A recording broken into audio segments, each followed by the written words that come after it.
सौंफ की चाय हाजमा बेहतर और खुशबूदार सर्दियों की चाय। सौंफ की चाय सर्दियों में जिस्म को हल्की गर्माइश देने के साथ हाजमा बेहतर करने और पेट की भारीपन कम करने के लिए मशहूर है। ये चाय खुशबूदार, मीठी और सुकून बख्श होती है और रोज़मर्रा के खाने के बाद भी आरामदेह महसूस होती है।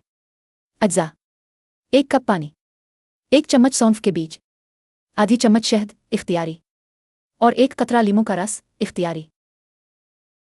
तरीका: एक पतीली में पानी उबाल लें। उबलते पानी में सौंफ के बीज शामिल करें। हल्की आंच पर 3 से 4 मिनट पकने दें ताकि खुशबू और जायका अच्छी तरह पानी में शामिल हो जाए। चाय को छान कर कप में डालें। चाहे तो शहद और लीमू शामिल करें और गर्म गर्म नोश करें। फवाइद: हाजमा बेहतर बनाती है, पेट की भारीपन और गैस कम करती है, जिस्म को हल्की गर्माइश देती है, खुशबूदार और सुकून बख्श है। तंबी: ये घरेलू नुस्खा अमूमी मालूमात के लिए है। अगर आपको कोई मुस्तकिल बीमारी, एलर्जी या तिब्बी मसला हो तो बाकायदा इस्तेमाल से पहले अपने मुआलिज से मशवरा ज़रूर करें।